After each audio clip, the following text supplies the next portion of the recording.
Hello everyone, welcome to स्टूडेंटो।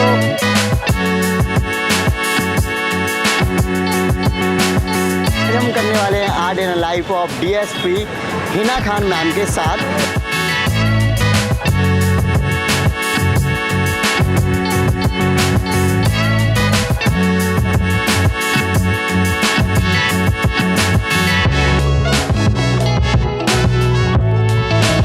आज हम उनकी आर्ट इन लाइफ दिखाएंगे कि कैसी होती है एक डीएसपी की लाइफ ग्वालियर यानी कि एमपी स्टेट में।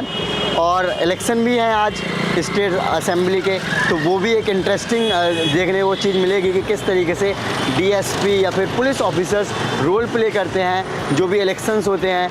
क्योंकि आपको पता है कि जब इलेक्शन चुनकर सरकार बनती है तो कहीं ना कहीं ये एक हायरार्की सिस्टम फॉलो किया जाता है जिससे हमारा देश या फिर हमारी चीज़ें देश की चलती हैं। सो आज हम काफ़ी इंटरेस्टिंग तरीके से कवर करेंगे।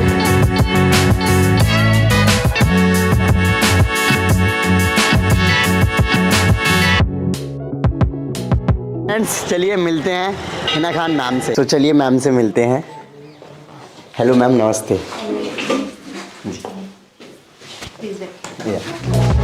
सबसे पहले आप अपना एजुकेशन बैकग्राउंड और अपने बैकग्राउंड के बारे में बताइए मैम, फैमिली बैकग्राउंड। जी मैं सबसे बड़ी हूँ अपने भाई बहनों में जी। और फादर मेरे टीचर रहे हैं, लास्ट ईयर वो रिटायर हुए हैं। मदर मेरी होम मेकर हैं।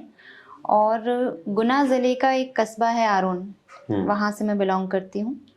मेरी स्कूलिंग वहीं से हुई है। उसके बाद मैंने ग्रेजुएशन किया फिज़ियोथेरेपी में, फिर मैंने इंटर्नशिप किया अपना। उसके बाद मैंने पीएससी की तरफ मेरा मन डाइवर्ट हुआ, तो मैंने तैयारी की और फिर आपके सामने। मैम, जैसे कि आपने बताया कि आपने और भी जॉब करी है इसके पहले, और साथ ही साथ आपने यूपीएससी का भी अटेम्प्ट किया है हिंदी मीडियम से, तो थोड़ा इसके बारे में बताएंगे आप? जी सर्विस में आने से पहले, प्रिपरेशन स्टार्ट करने से पहले भी मैंने प्राइवेट जॉब भी की है। एक क्लिनिक में मैं जॉब करती थी। उसके बाद जब मैंने तैयारी स्टार्ट की तो मेरा फर्स्ट अटेम्प्ट 2012 पीएससी था। उसमें मुझे कमर्शियल टैक्स ऑफिसर की पोस्ट मिली थी। ग्वालियर में मेरी पोस्टिंग थी जी। वहाँ लगभग मैं 1 से 1.5 साल रही। और उसके बाद मेरा चूँकि पढ़ाई चल ही रही थी तो मैं UPSC as well as MPPSC दोनों के लिए ट्राई कर रही थी। तो एमपीपीएससी से फिर मुझे डीएसपी मिला 2016 पीएससी में। राइट। अब मैम, आपको करीब 2 इयर्स हो गए सर्विस करते हुए, तो वो एक्सपीरियंस कैसा है? मतलब जैसे आप प्राइवेट जॉब कर रहे थे, दैन इधर आप एज अ ऑफिसर सर्व कर रहे हैं, तो बहुत डिफरेंस होता है प्राइवेट सेक्टर में, पब्लिक सेक्टर में। लेकिन जो सर्विस करने का, जो आपका काम करने का जो डेडिकेशन है वो सेम होता है। उसी अगर आप अच्छा काम करना चाहते हैं तो आप प्राइवेट सेक्टर में भी कर सकते हैं, और पब्लिक सेक्टर में भी अगर आप चाहते हैं कि आप अपने पद के साथ जस्टिस करें, न्याय करें अपने पद के साथ, तो आपको अच्छा काम करना ही है। यहाँ मुझे जॉब सेटिस्फैक्शन काफ़ी ज़्यादा फील होता है, क्योंकि इससे पहले मैं दूसरे डिपार्टमेंट में भी रही हूँ। लेकिन पुलिस एक ऐसा डिपार्टमेंट मुझे लगा जहाँ आपको आपका काम का रिजल्ट तुरंत दिखेगा, आपके इनफैक्ट नेग्लेक्ट का रिजल्ट भी आपको तुरंत दिखेगा। और आप फर्स्ट, चूँकि police first point of contact होती Right. है, इसलिए हम किसी को भी राहत देने की कंडीशन में सबसे ज़्यादा होते हैं, किसी पोजीशन में सबसे ज़्यादा होते हैं। और जो भी हम करते हैं, तब मान लीजिए कहीं लड़ाई झगड़ा हो रहा है, अगर अब पुलिस ने उसको सुलझा दिया तो कई बार बहुत बड़ी घटनाएं भी टल जाती हैं। तो वर्क सेटिस्फैक्शन ज़्यादा है यहाँ। राइट। मैम, जैसे जब आप जॉब आपने ज्वाइन नहीं करी होगी, जब आपका सिलेक्शन ही हुआ होगा, तो सोचते हैं कि ऑफिसर बनते ही हम ये कर देंगे या फिर हम इस तरीके से चीज़ें करेंगे। सो मतलब स्टार्टिंग में सबको बहुत ज़्यादा वो रहता है ना, मोटिवेशन रहता है और जुनून भी रहता है। हालांकि जब प्रैक्टिकल चीज़ों में आते हैं तो कई बार लगता है कि ये चीज़ें तो पॉसिबल है नहीं जो हमने सोच रखी थी। तो ऐसा कुछ हुआ मैम आपके साथ? हाँ, मुझे लगता था कि जब मैं नई थी सर्विस में, तब मुझे लगता था कि ये जो एकदम से रोड साइड कोई कुछ भी जो ईव टीजिंग वाला मैटर है, मुझे लगता था कि अगर मैं कभी सर्विस में आई तो उसको पूरे तरीके से ख़त्म कर दूंगी, पूरे तरीके से उसको कंट्रोल कर लूँगी। बट काफ़ी हद तक हमने किया भी है ये चीज़। हमने स्टार्ट किया था एक अंडर कवर ऑपरेशन भी हमने ग्वालियर में काफ़ी समय चलाया। बट मुझे ये फील हुआ कि इवेंचुअली जो इस तरह के काम कर रहे हैं, जो ईव टीजिंग कर रहे हैं, वो भी स्टूडेंट ही होते हैं। उनमें भी समझ की कमी होती है, तो हम उनको as a hard core criminal treat नहीं कर सकते। कई बार हमको उनको समझाइश दे के छोड़ना पड़ता है। लेकिन एक फ़र्क तो पड़ता है, अगर हम कोशिश करते हैं तो फ़र्क पड़ता है। बहुत सारी चीज़ें प्रैक्टिकल एस्पेक्ट्स होते हैं कि हमको पता चलता है यहाँ आने के बाद कि पुलिस ऐसा नहीं है कि इट्स नॉट ऑल सिंघम। आपको नियम कायदे हैं और सारे एक प्रोसीजर है, आपको उसके तहत ही काम करना है, तो रियलिटी चेक होता है थोड़ा। राइट मैम, आपके जुरिडिक्शन में कौन कौन से काम आते हैं मैम, या फिर आपका पोस्ट क्या है और क्या क्या चीज़ें करनी होती है आपको, थोड़ा इसके बारे में बताएंगे? जी, जो पीएससी का एग्ज़ाम होता है एमपीपीएससी का, उसमें डीएसपी की जो पोस्ट निकलती है, तो जो हमारा मूल पद होता है वो उप पुलिस अधीक्षक का होता है। बेसिकली एक सुपरवाइजरी पोस्ट है जिसमें कि एक सीएसपी के अंडर 2 या 3 से ज़्यादा या 2 या 3 थाने आते हैं।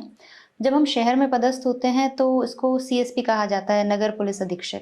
जब हम देहात में पदस्थ होते हैं तो उसको अनुविभागीय अधिकारी ऑफ पुलिस कहा जाता है, मतलब एसडीपीओ या एसडीओपी कहा जाता है। काम वहाँ पर भी सुपरविजन का ही होता है।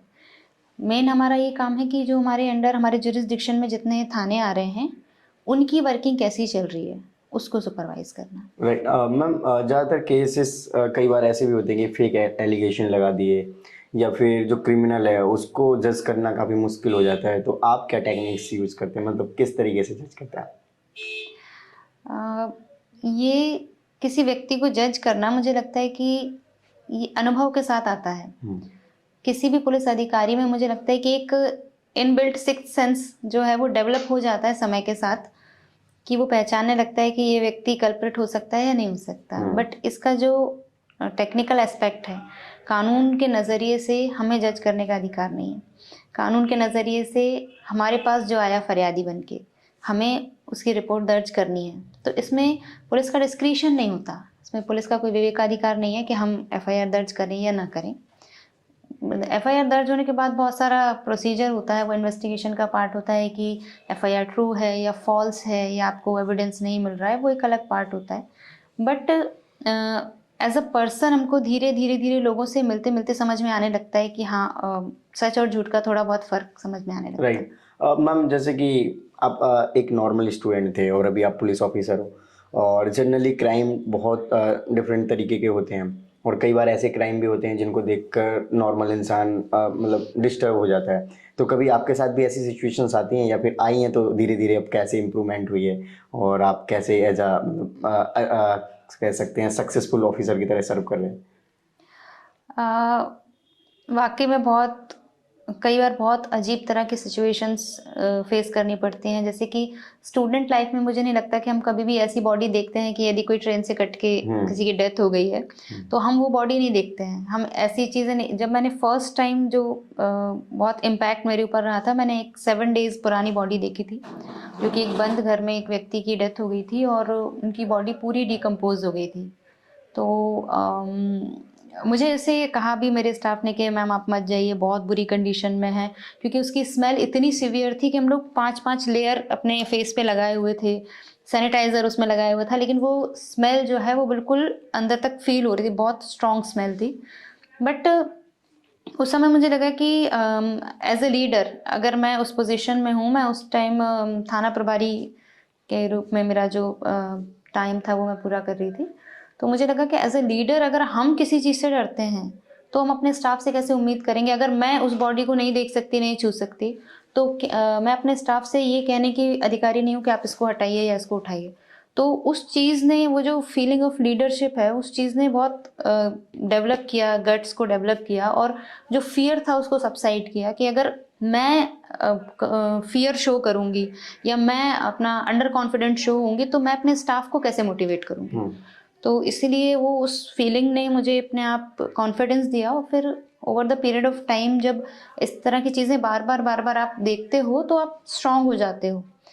तो जब पहली बार मेरे सामने कोई फरियादी बहुत रोया था तो मुझे बहुत अनईजी फील हुआ था, और मुझे काफ़ी देर तक मैं उसके बारे में सोचती रही कि अब क्या हुआ होगा, वो घर गया होगा, फिर क्या। तो बहुत लंबी चीज़ें, बट धीरे धीरे you get use to everything, तो स्ट्रॉन्ग बन जाते हैं। राइट मैम, जैसे पुलिसिंग जो होती है वो काफ़ी हेक्टिक जॉब मानी जाती है, तो मैम आपको पर्सनली या फिर पर्सनल लाइफ के लिए टाइम निकाल पाते हैं? जैसे आपने सोचा हुआ था कि जॉब में जाएंगे तो ऑफिसर हैं और इजीली लाइफ को एंजॉय करेंगे। एक्चुअली बिल्कुल ऑनेस्ट मैं आपको बताती हूँ कि जब मैं जॉब में नहीं थी तब मुझे लगता था कि बस नौकरी मिल जाए, कोई सी भी मिल जाए, कैसी भी मिल जाए। और मुझे नहीं लगता कि कोई भी स्टूडेंट कभी भी ये सोचता है कि मैं तो आराम करने के लिए ऑफिसर बनना चाहता हूँ। हम हमेशा, हमारे अंदर एक भावना रहती है कुछ करने की, एक अपने आप को स्टैब्लिश करने की, अपने आप को प्रूव करने की। तो उस भावना से प्रेरित होकर हम हमेशा काम करते हैं। तो हम कभी ये नहीं सोचते कि हम जब ऑफिसर बन जाएंगे तो हमें बहुत आराम मिलेगा। हाँ, ऑफिसर बन के आराम मिल जाता है तो वो उसका बेनिफिट है, वो उसका पर्क है कि वो मिल जाता है। बट अभी राइट नाउ मैं सिंगल हूँ तो मेरे लिए इतना मुश्किल नहीं है पर्सनल लाइफ या प्रोफेशनल लाइफ को बैलेंस करना। पर मुझे लगता है कि जो लोग मैरिड हैं, जिनकी फैमिली है, उनके लिए ज़्यादा दिक्कत होती है। तो वो कैसे मैनेज करते हैं, स्पेशली लेडी ऑफिसर्स। वो क्योंकि हम कुछ भी कहें बट एक महिला के ऊपर शादी के बाद जिम्मेदारी काफ़ी ज़्यादा बढ़ जाती है। राइट। अब मैम जैसे कई बार क्या होता है कि जैसे आपने केस के बारे में जिक्र किया कि काफ़ी डिस्टर्ब हो गए, या फिर काफ़ी बार ऐसी सिचुएशन आती है कि आपको समझ नहीं आता क्या करना है, या फिर काफ़ी डाउन फील करते हैं, तो उस टाइम पे कैसे अपने आप को रिकवर करते हैं, फिर क्या एक्टिविटीज़ करते हैं जिससे कि चीज़ें नॉर्मल होती हैं? जैसे अगर प्रोफेशनल फ्रंट पे चीज़ें समझ नहीं आती हैं तो अपने सीनियर्स से पूछते हैं हम, जो हमारे एडिशनल एसपी होते हैं, हमारे एसपी साहब होते हैं। इनफैक्ट कई मैटर्स में हमारे डीआईजी, आईजी मैम भी हम लोगों को गाइड करते हैं। तो प्रोफेशनल फ्रंट पे तो हमारे पास बहुत सारे लोग हैं जो हमको गाइड करते हैं। पर्सनल फ्रंट पे मुझे लगता है कि मैं तो अपनी फैमिली से बात करती हूँ, अपने फ्रेंड्स से बात करती हूँ जो क्लोज फ्रेंड्स हैं। और कहते हैं ना, सब भड़ास निकाल देना, तो मैं उनके सामने सारी भड़ास निकाल देती हूँ अपनी, अगर मैं कभी परेशान होती हूँ। और होते ही हैं, ह्यूमन नेचर है, हम हमेशा ना अच्छे रह सकते ना हम हमेशा बुरे रह सकते। तो मैं मेरी फैमिली मेरे लिए बहुत बड़ा सपोर्ट सिस्टम है। मेरी सिस्टर्स, मेरे मतलब पेरेंट्स, भाई, सभी लोग, तो मैं इनसे शेयर कर लेती हूँ। ओके, जैसे मैम आपका ये विश्वविद्यालय एरिया है, पर्टिकुलरली इस एरिया में आपको क्या चैलेंजेस नज़र आते हैं एज अ ऑफिसर? एक्चुअली मेरा जो सर्कल है ये काफ़ी वर्सेटाइल सर्कल है। यहाँ पर थाना झांसी रोड भी है जो कि मिक्स्ड एरिया है। कुछ पॉपुलेशन रूरल एरिया में आती है, कुछ स्लम्स हैं, कुछ कॉलेजेस हैं, बस स्टैंड है। यूनिवर्सिटी एरिया बिल्कुल टोटली डिफरेंट एरिया। यूनिवर्सिटी थाना जो मैं बात कर रही हूँ, यहाँ हाई कोर्ट है, यहाँ एसपी ऑफिस, कलेक्ट्रेट, तो सारे जो बड़े ऑफिसेज हैं, ऑफिसर्स का रेजिडेंस है, वो यहाँ पर है। फिर हमारा एक और थाना है सिरोल, वो डेवलपिंग एरिया है, वहाँ अभी धीरे धीरे डेवलपमेंट स्टार्ट हो रहा है। तो बड़ा मिक्स्ड टाइप का होता है। जो स्लम एरिया या थोड़ा रूरल एरिया है वहाँ पे बिल्कुल टिपिकल आपको क्राइम मिलेगा जो चलता आ रहा है कि लड़ाई झगड़ा हो गया, गोली चल गई, मर्डर हो गया। यूनिवर्सिटी में थेफ्ट के ज़्यादा क्राइम होते हैं। अब चूँकि सिरोल डेवलपिंग एरिया है तो वहाँ डेवलपमेंट से रिलेटेड ज़्यादा इश्यूज आते हैं, तो काफ़ी वर्सेटाइल है। तो चलिए, आज चूँकि पोलिंग डे है, हम दिखाते हैं आपको पोलिंग बूथ्स की चेकिंग। और वहाँ किस तरह से हम लोग मैनेज करते हैं सारी चीज़ें, सारे इंस्ट्रक्शन। हाँ।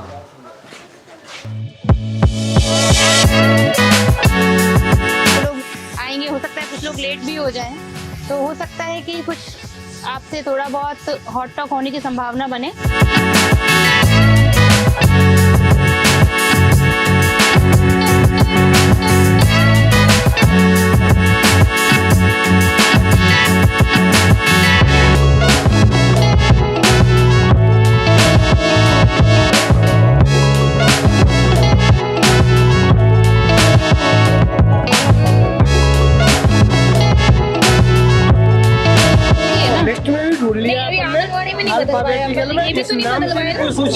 एक आवेदन दे देना आप, ठीक है? इनको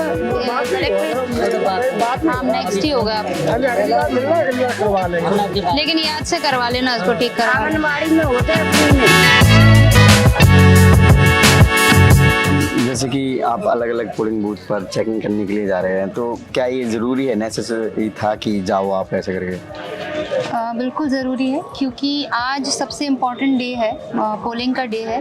तो हर मतदान केंद्र की परिस्थिति अलग होती है और हर मतदान केंद्र की आवश्यकता भी अलग होती है, इसीलिए सभी को देखना ज़रूरी है। हो सकता है कहीं फोर्स की रिक्वायरमेंट ज़्यादा हो सकता है कहीं फोर्स की रिक्वायरमेंट कम हो, तो इस चीज़ को बैलेंस करने के लिए और क्या रिस्पॉन्स है, लोगों को कोई परेशानी तो नहीं है, शांति है, इसलिए जाना ज़रूरी है। ओके मैम, सभी लोग जैसे कि वोट दे रहे हैं लोकल लोग, तो मैम जैसे जो ऑफिसर्स होते हैं या फिर जो कर्मचारी हैं, जैसे कि आप लोग ड्यूटी कर रहे हैं, तो आप लोगों को वोट वगैरह नहीं देना है क्या? नहीं, लोकतंत्र में सभी को वोट देना है और हम लोगों को भी देना है। कर्मचारियों के लिए और जो शासकीय कर्मचारी जिनकी ड्यूटीज लगने वाली हैं उनके लिए एक अलग व्यवस्था होती है। तो इनका जो मतदान है वो पहले से स्टार्ट हो जाता है, तो तकरीबन 10 दिन से जो कर्मचारी और अधिकारी हैं सभी की वोटिंग की प्रोसेस चल रही है। मतलब आप दे चुके हैं वोट? बिल्कुल, सभी लोग, और जो बचे हुए हैं उनके बैलेट पेपर से भी वोटिंग हो जाएगी।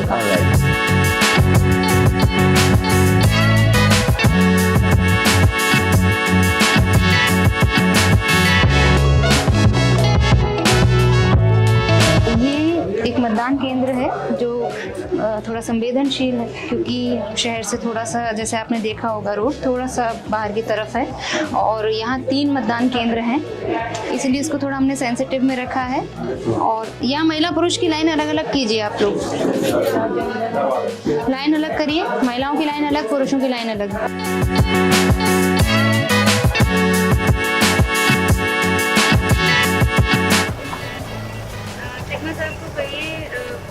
खाने पे मिलेंगे,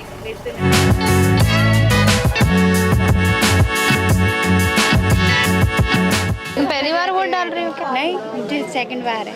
सेकंड बार है? 18 वाला भी डाला था? हाँ। अरे वाह, वेरी गुड। बढ़िया, ये तो सबसे अच्छा अभी तक का मेरे ख्याल से यही सब सबसे अच्छा गांव यही है, मतलब सबसे अच्छा पोलिंग स्टेशन, सबसे ज़्यादा पोलिंग यही है। हाँ, सबसे 75% को भर जाएगी। 75% हो जाएगा। बहुत ही मतलब जागरूक मतदाता हैं यहाँ के।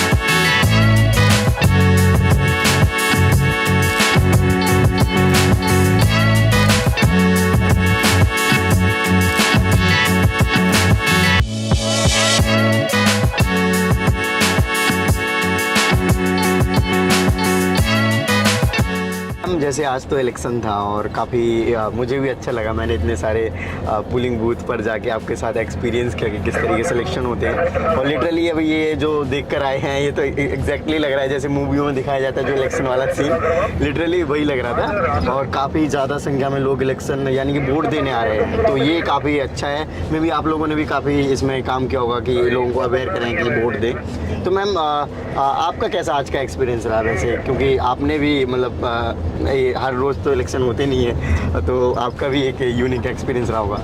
मुझे लगता है कि जैसे हमारे देश में फेस्टिवल होता है, त्योहार होता है, बिल्कुल वैसे ही इलेक्शन होता है। हाँ। हर व्यक्ति में बहुत एक्साइटमेंट रहता है, हर तरह के लोग अजम्पशंस भी लगाते हैं, अपना ओपिनियन भी देते हैं और अपेक्षाएं भी करते हैं। और जब लोग एक साथ एक दिन वोट करने निकलते हैं तो आपने खुद ही देख लिया कि मतलब नज़ारा देखने लायक होता है।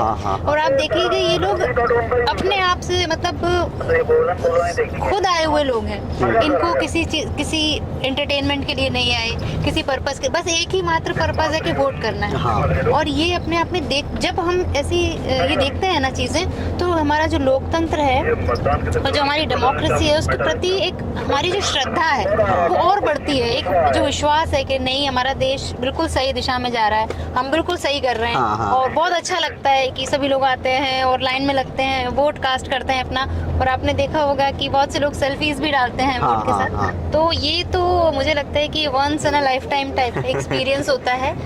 वोटिंग के पहले, वोटिंग डे पर, इसके बाद भी बहुत सारी प्रिपरेशंस होती हैं, बहुत बढ़िया लगता है। ओके मैम, जनरल डेज में किस तरीके से आपकी शेड्यूलिंग रहती थी? जैसे आज तो आपने बताया था कि आज आप नाइट में भी लेट आए थे और मॉर्निंग में भी 6 बजे से आप लगे पड़े हैं इसमें। जी। जनरल डेज हमारे यूजुअली इतने हेक्टिक नहीं होते।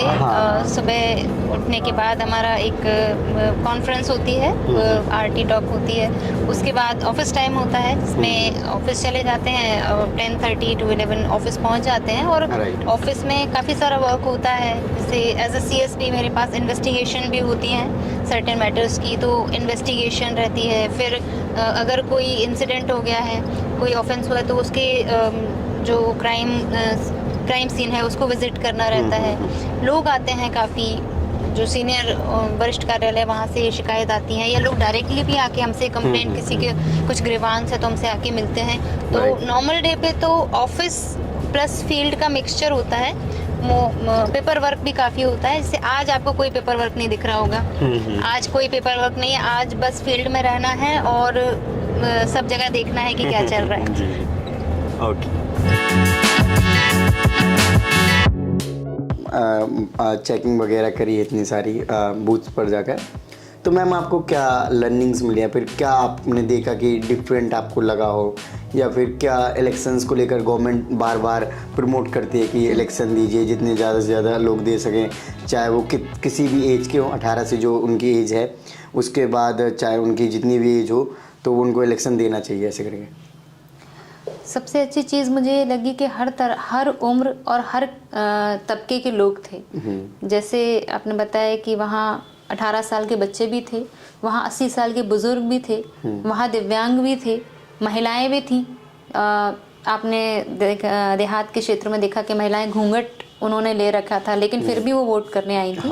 तो ये चीज़ मुझे बहुत फिनोमिनल, बहुत अमेजिंग लगी कि इतनी सब चीज़ें होने के बाद, एक माइंडसेट होने के बाद भी वोटिंग को, पोलिंग को लोग इतना महत्व देते हैं, मतदान को इतना महत्व देते हैं कि वो अपने सारे बंधन जो है वो एक साइड रख के, कि भाई बच्ची है तो अकेले नहीं जाएगी, या महिला है तो नहीं जाएगी। कुछ लोग तो छोटे बच्चे को भी साथ में लेके, बिल्कुल, आपने देखा कि लोग बच्चों को गोद में लेके खड़े थे। हाँ भाई।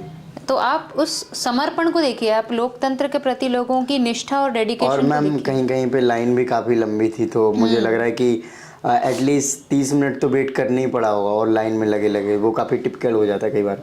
जब अभी लास्ट वोट कास्ट हुआ, तो उसमें एक पर्सन था जो 4 बजे से बैठा हुआ था, और उसका 8:30 बजे वोट डला।